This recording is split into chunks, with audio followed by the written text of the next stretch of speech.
Hello, this is your teacher, Paul. It's Saturday, December 5th, 2020, and trying the live experience again.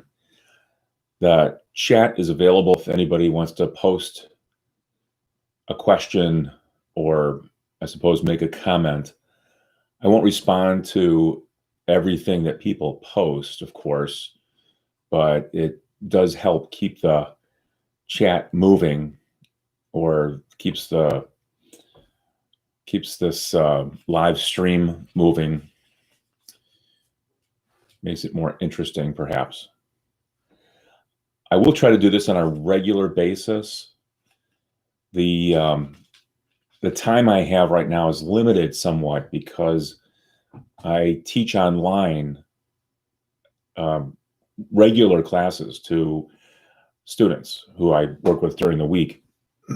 So I have less time than I used to make videos or do extra stuff, but I think I've got some extra time available now these days as I've been able to adjust to the pandemic.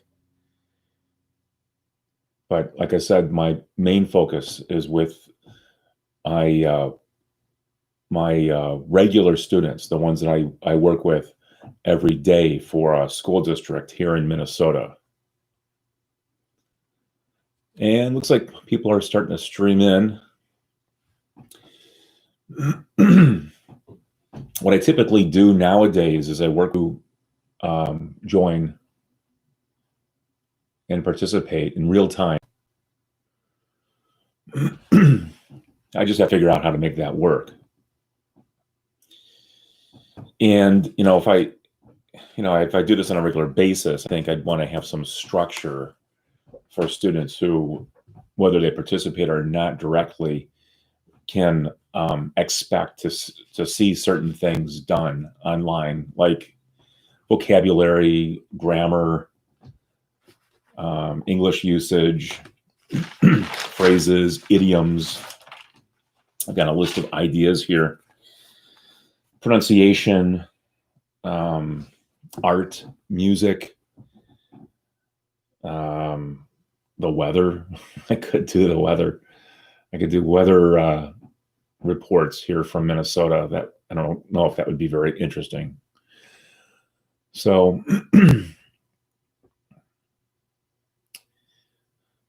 so hello, everybody. Hi.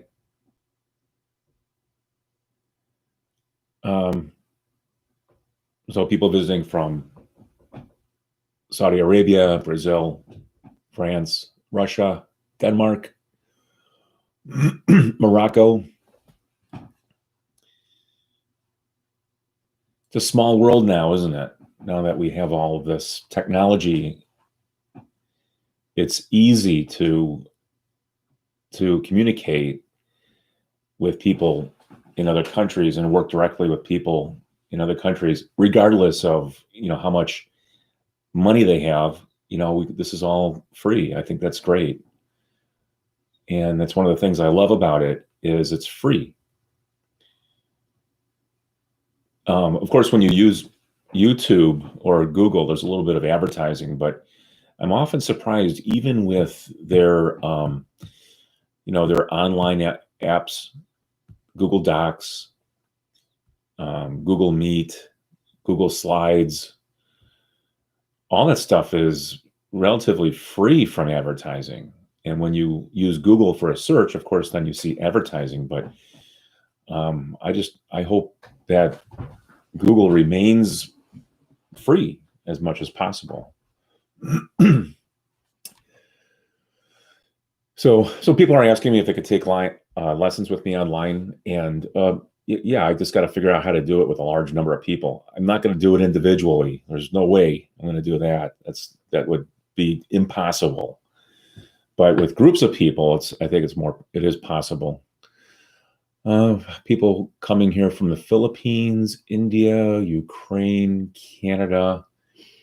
Always surprises me or it doesn't really surprise me when I find that there are people from Canada visiting my website or visiting the channel, because it's relatively easy for someone to immigrate to Canada compared to the United States.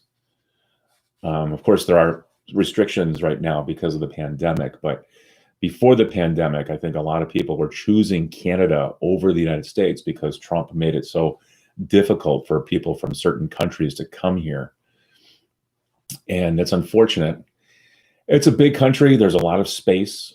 I think once Joe Biden is president, we'll probably see some changes made to immigration so that it will be easier for people to come and work and, you know, find their dreams, make their dreams reality. That's the great thing about living here. You can come here and do pretty much whatever you want as long as you follow the law.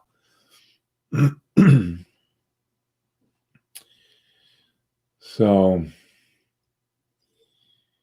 yeah, the group would have to be relatively small, I suppose, but really I want to open it up to as many people as possible. So I think that, you know, one thing is I could experiment with Google Classroom. I use it during the week. Excuse me. I use it during the week with my regular students, but I don't know if there's a limit that Google places on the classroom. If you have a Gmail account, if you have a Google account, maybe you can email me up something. I am starting a new website. It's called English for the Planet. I'll put it here in the chat. Let's see if I can just do this. English for the planet.com. It's not going to have any advertising on it, not like the other one. And then you can reach me, Paul, at englishfortheplanet.com. The other website, learnamericanenglishonline.com, is, of course, still available, but it's being worked on and revised. So, and someone is actually doing a lot of the work I'm not doing anymore. But I wanted to try something new with English for the Planet. And the focus would be on, you know, those activities that are good for the planet, you know. So I thought I'd start maybe with cooking, you know, because I think thinking about food is really important, considering the impact that people have on the planet and their eating habits, you know, the consumption of meat, for example, or, you know, if you buy prepackaged stuff, you know, frozen food or, you know, junk food that comes in a can, you know, it's better to eat fresh food. Of course, you know that. People here in the United States just don't seem to pay attention to that because you come here and you find everything's in a box. But, you know, if you go to the grocery store and you stay in the produce section and you just buy the fresh food, I think that's much better for the ecosystem, much better for the environment. You reduce your use of plastic, and you know, you're more likely to eat things that are grown locally or produced locally, which is better for you. Of course, it depends. If you live in a cold place like Minnesota, you can't get fresh produce year round locally. It has to come from California, Florida, or other countries. We get a lot of stuff here from Peru at this time of year. You know, blueberries come here from Peru, as an example. So a lot of people are asking me for help. Of course, I'm gonna, you know, I'll help you the best I can. Go to the website, you know, learnamericanenglishonline.com, and that's, you know, it's still free. And the videos that are on my channel, Learn American English Online, are okay. There's a lot of crappy ones that are old and need to be redone. Some of those videos I made, you know, 10 years ago, 15 years ago, I just flipped on the computer and started to record and really didn't give a lot of attention to the way the videos were structured. So Now I'm trying to pay more attention to that kind of thing. In my office, I have a I have a whiteboard. This is where I make most of my videos now. I've gone into different places to make videos, but I think this can work. The only problem is when it's in my office, the acoustics aren't that good. Sometimes the lighting is difficult, so I have to figure out how to do the lighting. That's why you'll notice that in the newer videos, I I'll start with being outside. I'll start the video outside and then come back in here and just to do something different. So I don't know. The longer I do this, the more I learn about how to make the videos. Just got to figure out how to make them more interactive. So if I do something, then like, what do you do? You know, do you do anything when you watch the video? Do you write down anything? Do you practice saying anything? One way to learn, of course, is through production of sound and ideas when you write. So I think speaking and writing are really important. Listening and watching, of course, are important as well. But that's just like watching television. Is my connection unstable? Your connection is unstable. Please wait. Okay, perhaps it's okay now.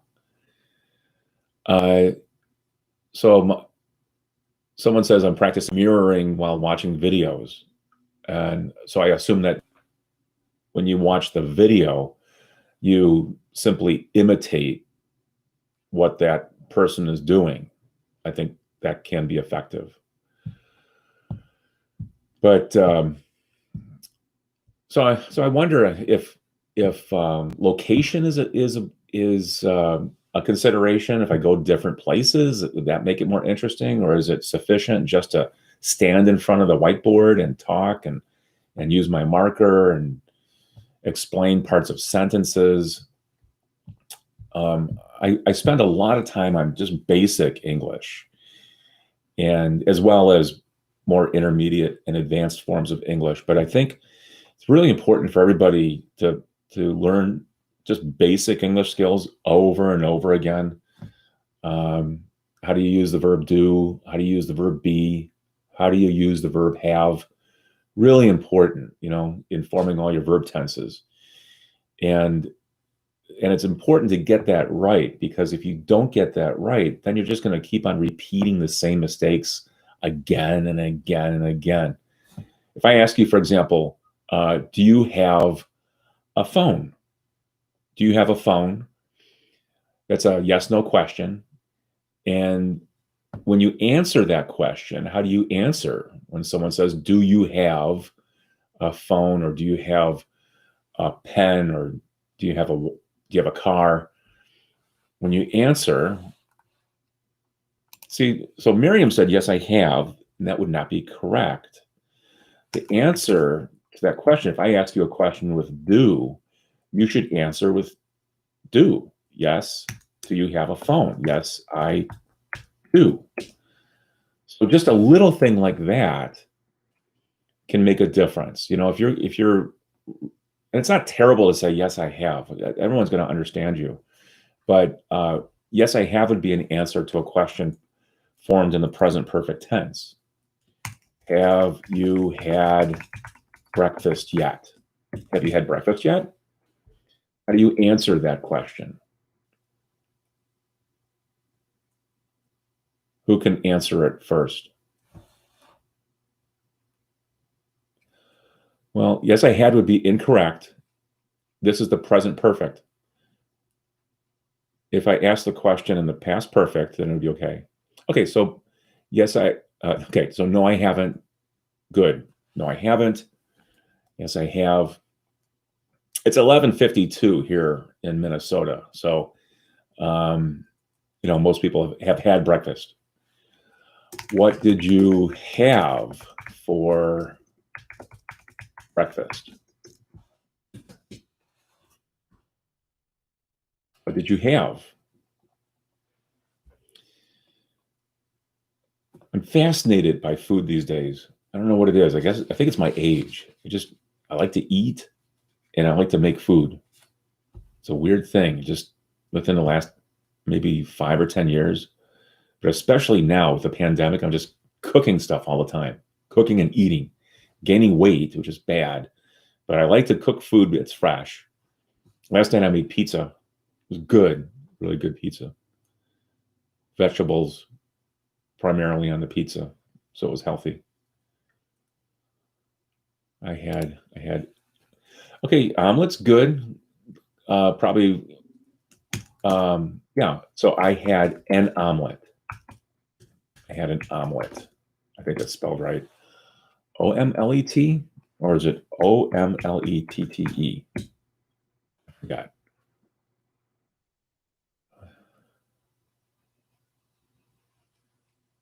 I had oatmeal and coffee. That's good. Oatmeal's good. Good to stay away from. I know some people are saying they had meat. Yeah, I have meat occasionally for breakfast, but again, if you eat that every day, there are people here in the United States who'll have meat 3 times a day: breakfast, lunch, and dinner, and without any sort of vegetable or fruit. And that's why heart disease is so high here. Heart disease is now the second leading killer of people in the United States. It used to be first. Now it's second because of COVID. COVID's the leading killer now.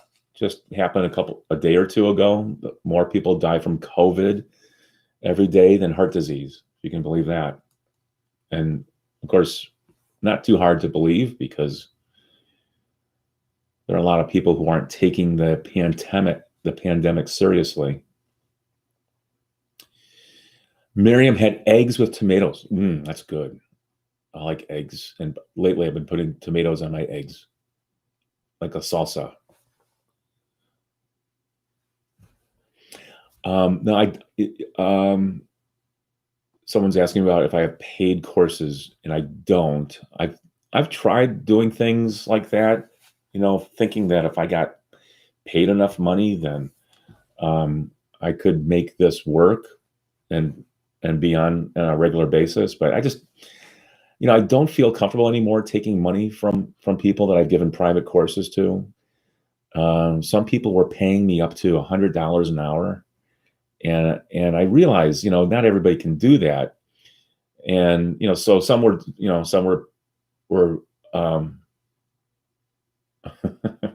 I don't know what the heck that is. What is that? That's a weird thing that just popped up. I don't know how you did that. How'd you do that, Scott? Are you okay now? Sorry. I shouldn't do that.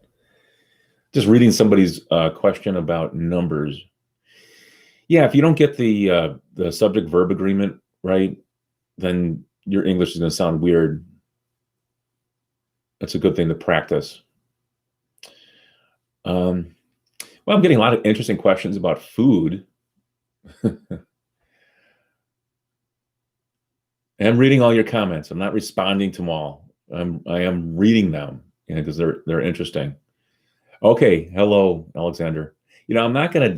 When someone asks me to say hello, I'm not gonna keep on doing that because that's all this would be. It'd be kind of boring. So I'm just figuring this out as I go along, like I do everything.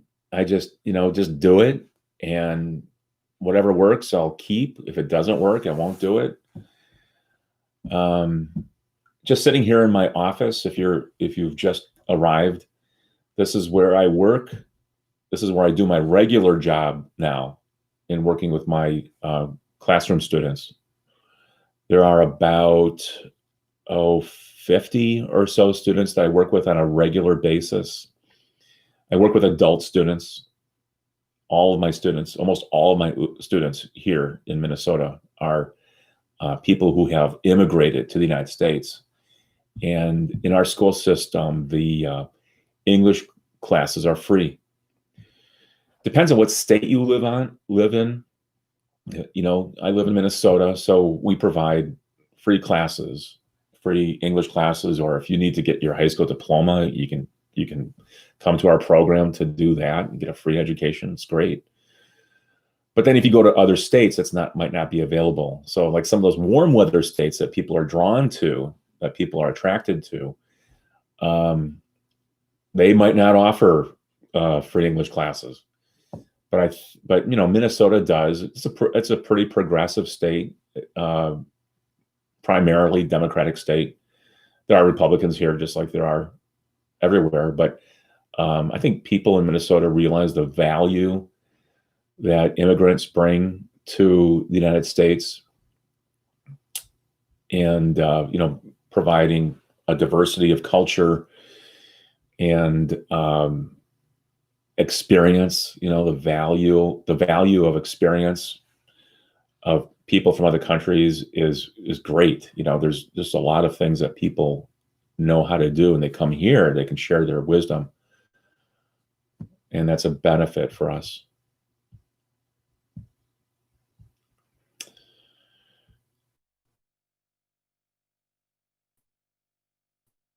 Ask me about books that you can use for teaching English grammar. I like Betty Azar's Fundamentals of Grammar. That's pretty good. I've used that a lot when I was teaching just English as a second language.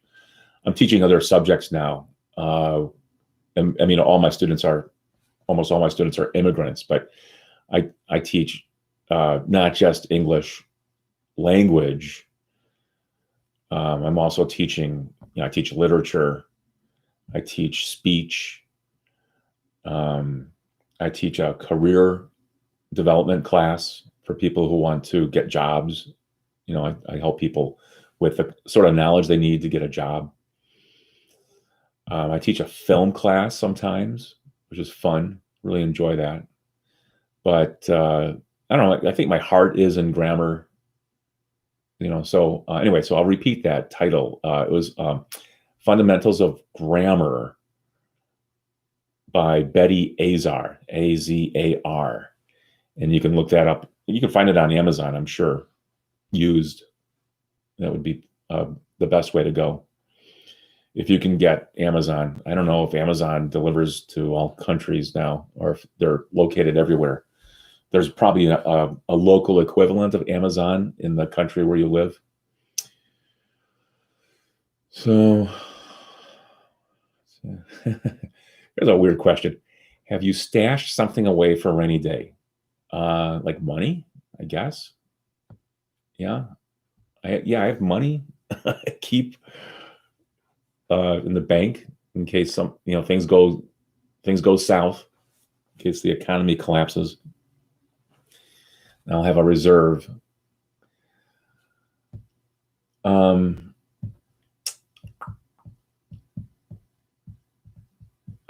Someone's commenting that English for the Planet is a wonderful name. Oh, thanks. I think that website has great potential. So, like as I was saying before, I was thinking the focus for that website would be maybe initially food. I guess food has such a big impact on the environment, but also travel, which also has a big impact on the environment. And I think there are ways of traveling without having too big an impact on the environment, especially if you travel locally. I do a lot of traveling locally within the Midwest, and I drive a hybrid Toyota Prius. It gets almost 55 miles per gallon. It's great. So I stay within the Midwest pretty much. I have traveled to Europe within the last few years, and I know flying is not the best for the environment, but I don't know any other way that's practical to get there. It would take too long on a boat. But once we arrived in Europe, we were sure to use all mass transit, buses, trains, mostly trains. And then upon arriving, traveling within the city, just walking and biking, which is what I normally do here. Sorry, my voice is going.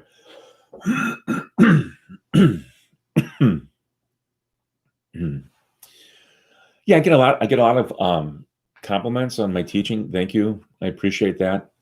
Um, I don't think I'm that good, to tell you the truth.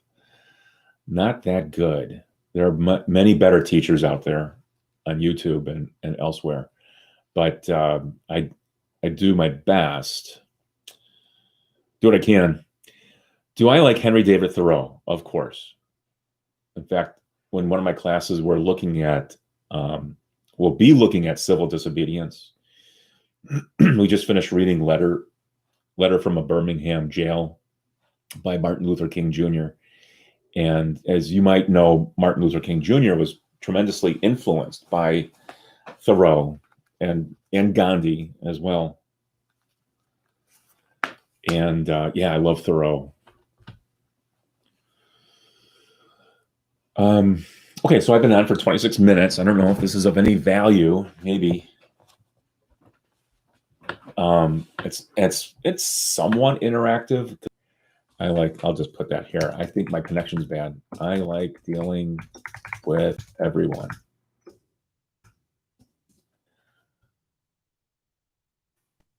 Yeah, I do have some Arabs in my classes. There's a woman who is Egyptian. Is that an Arab? Is that Arab? Is that considered Arab or Egyptian? And then I've had right now. Let's see. Oh, I do have a student from Saudi Arabia. I have a student from Yemen. I'm not sure if she's originally from Saudi Arabia, but I know there's a connection between Yemen and Saudi Arabia. Egyptians are Arab. Yeah. Talking about food before, I love Middle Eastern food. I just love it. And like hummus, really good hummus, or shawarma. When I get to Chicago, there's a place I go to for shawarma, chicken shawarma. It's good. Have I had Turkey? I've had students from every country. So I have had students from Turkey. Remember, I've been doing this since 1988, I think 1989. I'm an old guy now, so I've worked with people from just about every corner of the world. This is the way that I travel. I meet people from other countries. They come here, and then I can talk to them about their countries and the things that they did there, and learn about their lives. It's really, really, really interesting.